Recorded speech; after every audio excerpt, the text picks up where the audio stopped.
Hello दोस्तों, कैसे हैं आप सभी। मैं अंशिका शर्मा स्वागत करती हूँ आपका हमारे YouTube channel Anshika classes Patna में।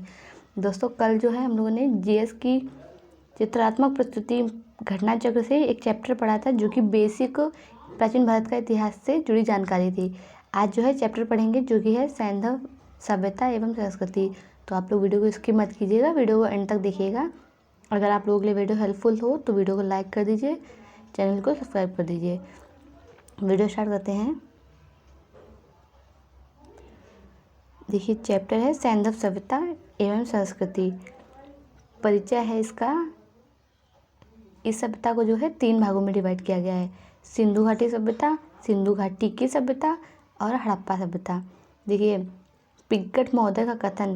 पिंगट महोदय जो है, उन्होंने हड़प्पा एवं मोहनजोदड़ो एक विस्तृत साम्राज्य की जुड़वा राजधानियाँ बताई है। यानी कि हड़प्पा एवं मोहनजोदड़ो को विस्तृत साम्राज्य की राजधानियाँ, जुड़वा राजधानियाँ किसने कहा? तो ये पिंगट महोदय हैं। कभी कभी एग्जाम में पूछ लेते हैं, तो इसको याद कर सकते हैं। जॉन मार्शल ने कहा, सर्वप्रथम इस सभ्यता को सिंधु सभ्यता के नाम से जाना जाता था। यानी कि सिंधु सभ्यता, फिर सिंधु घाटी की सभ्यता, फिर उसी को हड़प्पा सभ्यता। इस तरह से सबसे पहले से सिंधु सभ्यता के नाम से जाना जाता था। देखिए, 2300 ईसा पूर्व से 1700 ईसा पूर्व सर्वाधिक मान्य तिथि रेडियो कार्बन 14C14 पद्धति द्वारा 2300 ईसा पूर्व से 1900 ईसा पूर्व इस सभ्यता के विकास की पराकाष्ठा का समय है। सैंधव सभ्यता मेसोपोटामिया तथा ग्रीस के सभ्यताओं के समकालीन थी। कभी कभी पूछते हैं कि सिंधु घाटी की सभ्यता किसके समकालीन थी? तो मेसोपोटामिया तथा मिस्र और सैंधव सभ्यता, इन तीनों की ही समकालीन थी। देखिए, सैंधव सभ्यता विस्तार दिया गया है। कहाँ विस्तार था? देखिए, जो पाकिस्तान था, पाकिस्तान के बलूचिस्तान, पंजाब और सिंध, इन 3 जगह पे इसका विस्तार था। और जो भारत था, उसमें पंजाब में, गुजरात में, राजस्थान में, हरियाणा में, पश्चिमी उत्तर प्रदेश, जम्मू कश्मीर और पश्चिमी महाराष्ट्र में, इतनी जगह पे इसका विस्तार था। सैंधव सभ्यता के विस्तार का आकार, यानी सैंधव सभ्यता का जो विस्तार था वो त्रिभुजाकार था। उत्तरी मांडा, दक्षिण में दायमाबाद, पूर्व में आलमगीरपुर और पश्चिम में सूतकांगेडोर, सुदूर क्षेत्र जिसे कहते थे। देखिए, यहाँ पे उत्खनन करता है, और जिन्होंने जिस स्थल की खोज की वो है हड़प्पा सभ्यता की खोज दयाराम साहनी ने की है, मोहनजोदड़ो की राखल दास बनर्जी ने की है, चनहूदड़ो की NG मजुमदार ने की है, लोथल की SR राव ने की है, कालीबंगा की अमलानंद घोष ने की है, बनमाली की RS बिष्ट ने की है, धौलावीरा की JP जोशी ने की है, रोपड़ की है BB लाल ने, सूतकांगेडोर की है RS स्टाइन ने। यानी कि जो सबसे ज़्यादा इम्पोर्टेंट स्थल है वो है हड़प्पा मोहनजोदड़ो। तो हम ये दोनों के बारे में ही अक्सर पूछा जाता है। तो हड़प्पा की खोज दयाराम साहनी ने 1921 में की थी। मोहनजोदड़ो की जो खोज थी वो राखल दास बनर्जी ने 1922 में की थी। इन्हीं को जुड़वा राजधानियों के नाम से भी जाना जाता है। अब देखिए, यहाँ पे दिया गया है कि क्षेत्रों से, जैसे हड़प्पा सभ्यता है उससे जो स्रोत प्राप्त हुए थे वो, देखिए, हड़प्पा सभ्यता से शंख का बना बैल प्राप्त हुआ था, उर्वरता की देवी का चित्र प्राप्त हुआ था, ईंटों के वृत्ताकार चबूतरे प्राप्त हुए थे, समाधि R37 कब्रिस्तान, गेहूं तथा जौ के दोनों के अवशेष प्राप्त हुए थे, पीतल का बना इक्का प्राप्त हुआ था, बर्तन पर बने मछुआरे का चित्र, 2 टीलों के साक्ष्य थे, यानी पूर्वी टीला नगर टीला, दक्षिणी टीला दुर्ग टीला। स्थिति थी मांटगोमरी जिला, वर्तमान साहिवाल, पाकिस्तान, रावी नदी के बाएं तट पर। इस स्थिति में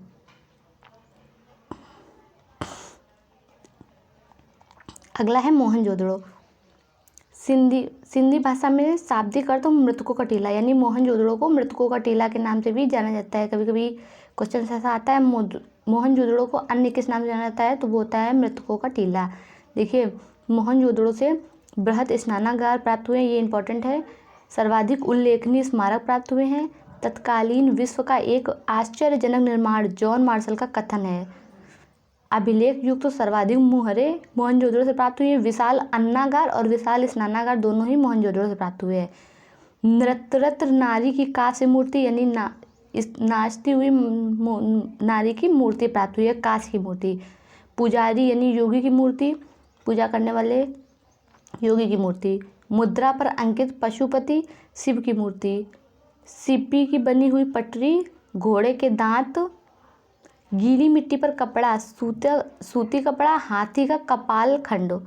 ये जो है मोहनजोदड़ो से प्राप्त हुए हैं। और मोहनजोदड़ो वर्तमान में कहाँ है? लरकाना जिला, सिंध प्रांत, पाकिस्तान, सिंधु नदी के दाएं तट पर है।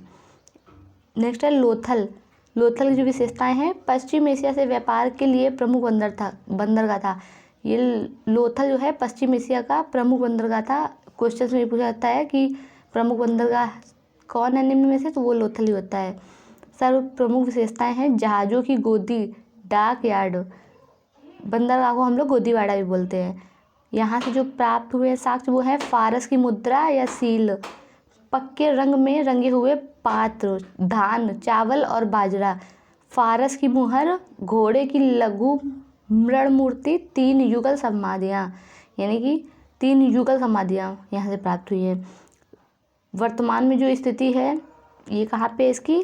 अहमदाबाद जिला, गुजरात, भोगवा नदी के तट पर। नेक्स्ट है चन्हूदड़ो। चन्हूदड़ो से मनका बनाने वाले कारखाना तथा भट्टी, अलंकृत हाथी, खिलौना, लिपस्टिक, वक्राकार ईंटें, बिल्ली का पीछा करते हुए कुत्ते का पदचिन्ह प्राप्त हुआ है। कालीबंगन से जो साक्ष्य प्राप्त हुए वो ईंटें, कच्ची ईंटें भवन निर्माण में प्रयुक्त किए जाते थे, पक्की ईंटें केवल नालियों के लिए, यानी कि कच्ची ईंटों से जो है भवन निर्माण कर दिए जाते थे और वो पक्के ईंट थे उनसे नालियों का निर्माण किया जाता था। क्योंकि अगर कच्चे ईंट ही हम लोग नाली में लगाएंगे उस टाइम पे ये लोग लगाएंगे मतलब, तो वो फूल जाएंगे, फिर वो मिट्टी में परिवर्तित हो जाएंगे। कुएं एवं स्नानागार निर्माण के लिए प्रयुक्त थे। पक्के ईंटों का उपयोग नालियों, कुओं एवं स्नानागार निर्माण में प्रयुक्त किए जाते थे। जूते हुए खेत, कालीबंगन से जूते हुए खेत के साक्ष्य मिले, भूकंप का साक्ष्य मिला, एक चबूतरे पर अग्निकुंड, कुआं तथा पक्की ईंटों का एक आयताकार गर्त मिला। दूसरे चबूतरे पर 7 अग्निकुंड या वेदिकाएं एवं पंक्ति से बने हुए थे। सेल खड़ी तथा मिट्टी की मोहरें, मृत भांड के टुकड़े मिले थे कालीबंगा से। कालीबंगा की जो वर्तमान स्थिति है वो है हनुमानगढ़ जिला, राजस्थान में। धौलावीरा आता है नेक्स्ट। इसकी जो विशेषता है, आयताकार नगर थे धौलावीरा में। नगर के 3 भागों में विभाजित किया गया था। किला, मध्य, निचला नगर। यहाँ से जो जलाशय प्राप्त हुए थे वो विशाल जलाशय, ये इम्पॉर्टेंट क्वेश्चन है, एग्जाम में पूछा जा चुका है। उन्नत जल प्रबंधन, हड़प्पा लिपि के बड़े आकार के 10 चिन्हों वाला एक शिलालेख प्राप्त हुआ था। वर्तमान जो स्थिति है इसका कच्छ का रण यानी गुजरात की है। नेक्स्ट है सूरकोटदा। नगर 2 दुर्गीकृत भागों में विभक्त था, गढ़ी क्षेत्र, आवास क्षेत्र। साक्ष्य, कब्रिस्तान से कलश समाधान, घोड़े की हड्डियाँ सूरकोटदा से मिली थी, सूरकोटदा, और कब्रिस्तान से कलश का समाधान मिला था। वर्तमान जो स्थिति है यह है कच्छ जिला, गुजरात।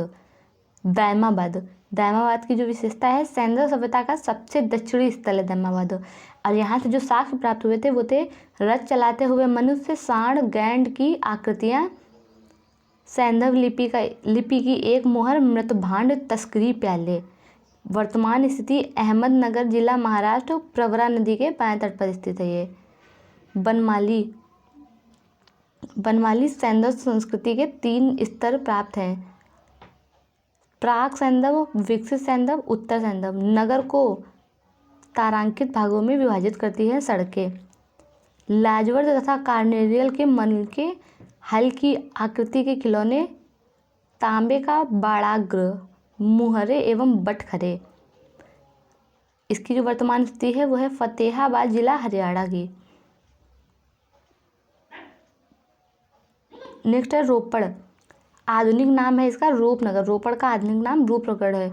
और इससे जो प्राप्त हुए हैं वो हैं सेल खड़ी की मुहर, ये इंपॉर्टेंट है, चर्ट के बटकरे, तांबे के वाड़ाग्र तथा कुल्हाड़ी, मृत भांड, छुरा, मनुष्य के साथ पालतू कुत्ते के दफनाए जाने का साक्ष्य, ये भी इम्पोर्टेंट है।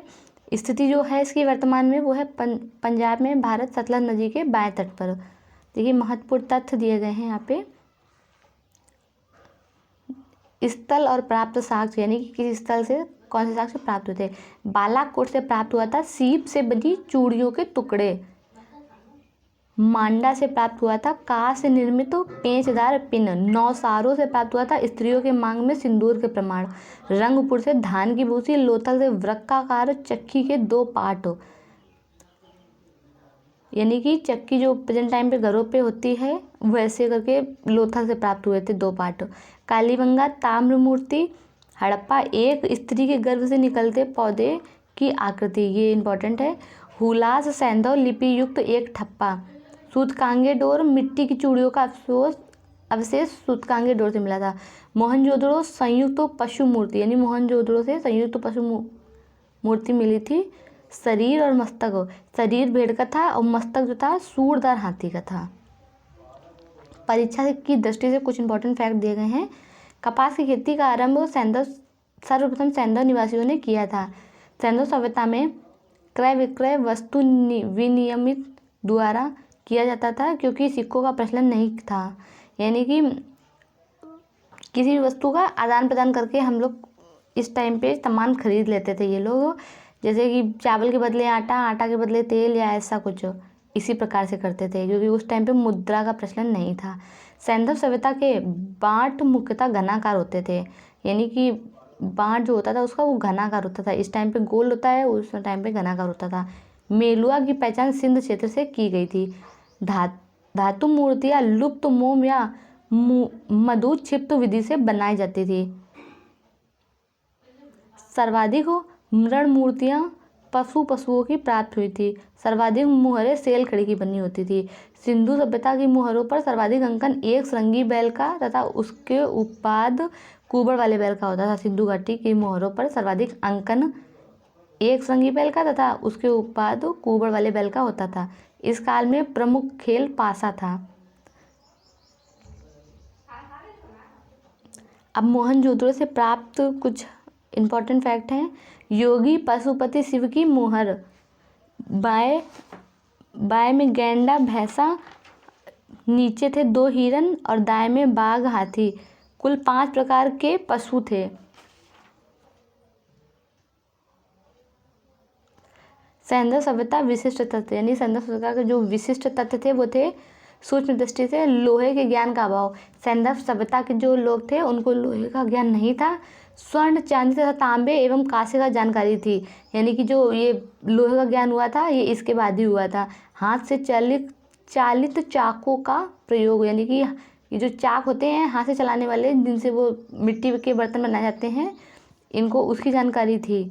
मूर्ति पूजा का प्रचलन, इस टाइम पे मूर्ति पूजा का प्रचलन होता था। शेर के अवशेष का अभाव था, यहाँ पे शेर के कोई भी अवशेष नहीं मिले थे। इससे जानकारी मिलती है कि इस टाइम पे शेर का यहाँ पे शेर इनके टाइम पे नहीं मिला था इन्हें। घोड़े के अवशेष प्राप्त, परंतु चित्र का अभाव था। घोड़े के अवशेष प्राप्त हुए थे क्योंकि घोड़े के कुछ हड्डियों से कुछ औजार बनाए होंगे या कुछ भी किया होगा, लेकिन यहाँ पे जो चित्र था वो नहीं प्रस्तुत किया गया था। ठीक है दोस्तों, ये देख लीजिए, इंपॉर्टेंट है। मैं इसकी पीडीएफ जो है नियति पीसीएस क्लासेस टेलीग्राम में डाल दूंगी। अगर आप लोगों के लिए ऐसा लगता है ये हेल्पफुल है तो आप लोग वीडियो को इन तक देखिए। टेलीग्राम से आप लोग इसका ये निकाल लीजिएगा पीडीएफ और नोट करके इम्पॉर्टेंट नोट्स बना सकते हैं। और अगर आपको ऐसे समझ में आ रहा है तो बहुत ही अच्छी बात है। अगर आपके लिए वीडियो हेल्पफुल है तो आप लोग वीडियो को लाइक कर दीजिए। चैनल में नए हैं तो चैनल को सब्सक्राइब कर दीजिए। आपसे मिलेंगे नेक्स्ट वीडियो में नेक्स्ट अपडेट के साथ। तब तक के लिए जय हिंद।